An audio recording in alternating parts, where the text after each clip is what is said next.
Alright, so I'm going to admit, before I even started recording this video, I had an idea that for the park that I'm working on, to have ChatGPT design the coaster that I build in my park next.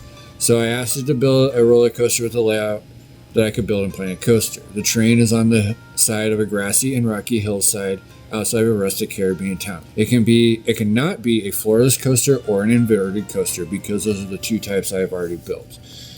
I want a coaster that plays with the terrain and the rocks and the trees. So to start off, we got a roller coaster named Caribbean Cliffing. It's going to be a wooden coaster, rustic Caribbean jungle adventure theme, which we already have going on.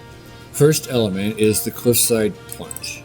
After the scenic ascent, the coaster dives sharply down the hillside, hugging the rocky terrain closely. The track twists and turns, mimicking the natural curves of the hill and providing a feeling of speed and proximity to the surroundings. I can do this. Number 2 is the jungle canopy coaster. The coaster then ascends into a series of tight turns and bunny hops that take it through the dense canopy of trees. The wooden supports are integrated with the foliage, creating an immersive experience as the riders feel like they are racing through the heart of a tropical jungle. We can definitely do this. Number 3, the Rocky Ravine Run. As the coaster picks up speed, it heads into the ravine area where it gracefully navigates around and over the large rock formations. The track curves around the boulders and even dives under the natural stone arch, creating moments of excitement and surprise as riders weave through the rocky landscape. I can do this. I love building the rock features and rock arches and stuff like that. Number 4, the coaster then approaches a meandering river that runs along the base of the hillside. Specifically designed section of the coaster's track interacts with the river, creating a splashdown effect as the train's wheels skim the water surface. This interaction not only adds an element of surprise, but enhances the connection with the natural surroundings. Number 5, Townside Rush. After the river interaction, the coaster heads back up the hillside, offering another perspective of the Caribbean town. The track runs parallel to the hill, allowing riders to witness the charming architecture and bustling streets from above. We can do this. Number 6, Elevated Spiral. I don't know if I can do a spiral or a curved chain lift hill for the wooden coasters in the game, but I think I can at least, instead of circling the rocky pinnacle, we will climb a rocky pinnacle and then go from there. This section provides stunning panoramic views of both the ocean and the town, making riders feel like they are on top of the world. Well, it won't be the tallest ride in the park, but it'll be a good view. Number 7, Hillside Hops. The coaster then transitions into a series of rolling hills and smaller drops, playing with the natural elevation changes of the hillside. This section emphasizes the coaster's wooden structure and provides moments of airtime and gentle thrills. Okay, cool. Number 8, this one will be fun. The canyon finale. The final segment of the coaster takes riders through a narrow canyon carved into the hillside. The track twists and turns rapidly, making use of the restricted space and creating a thrilling and intense finale.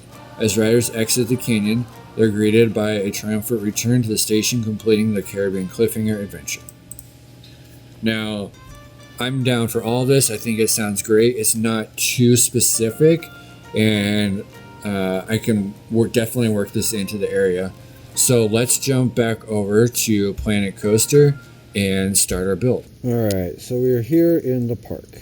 This is the area that we're going to work in. I am thinking about having our station down here with our initial chain lift going up this side of the hill. Then we can work it our way down, do our splashdown. Then I think it might be cool. What if our second lift goes through the hill up here, and then after that it's supposed to go through the trees and the hills. Oh, that spiral. Well, we can make this rocky, come around, utilize this space for going through the trees and stuff.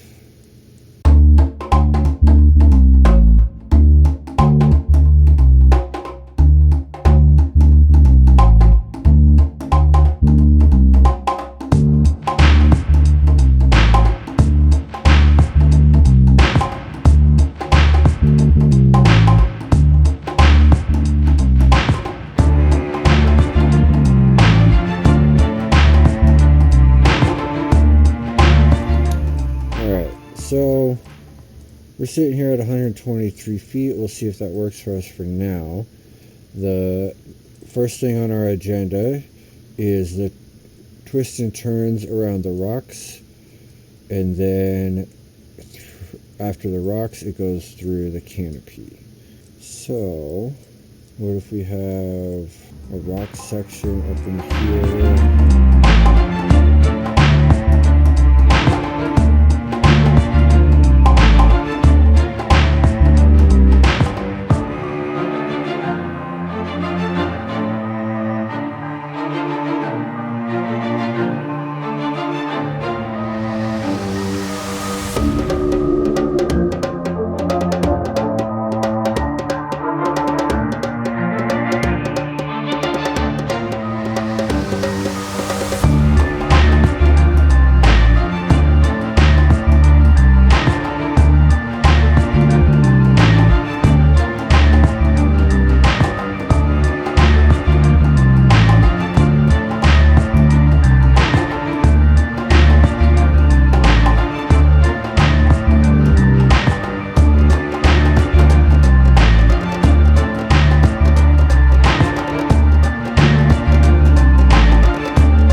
Hill, and then we will come down here, and this whole section will be a rock quarry, a ravine, bouldery area. So we're going to come down the hill, through the rocks, over the span, under, over, and then we'll transition into more foresty jungle area over here, because that's what this whole area should be in the end.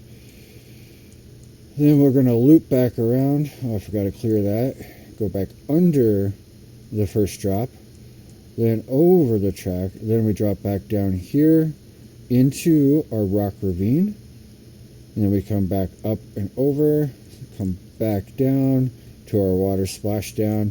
I don't have the actual effects, so I'll just have to make water splash effects as the train goes through. No big problem. After the water, then we come back around over this little bunny hill, and then we're going to go up our chain lift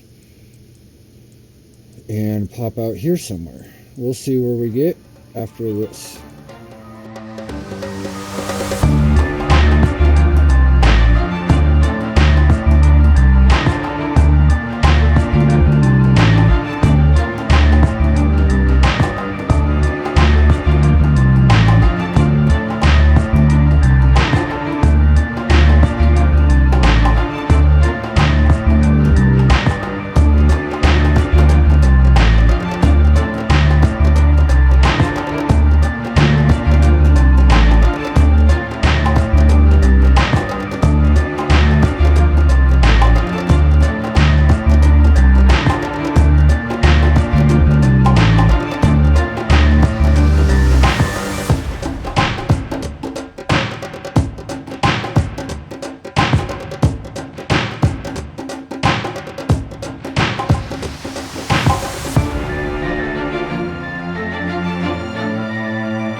Alright guys, so here is where I am at for today. We got our first part, the splashdown, come around the hill, got a little airtime hill, then we come charging into this second lift hill that is slightly lower than the first one and is much shallower of a degree because I wanted to come out here. Let's get rid of that. That was just to line things up. And then this view that you get overlooking the town below. Alright, so then we're going to come down here. This is all going to be trees, running through the jungle, a quick hop up over the path, and then we're going to jump down into the canyon. Alright, so it's going to drop down in this canyon, loop back around, and then to kill speed we come back uphill, and then hit our brake run right here, and then coast back into the station. So I haven't gone through and done any of the final smoothing or anything yet. I have done some of it in certain areas, but not the final. And of course things still may change. I'm fairly happy with this layout. Alright, let's give it a test run.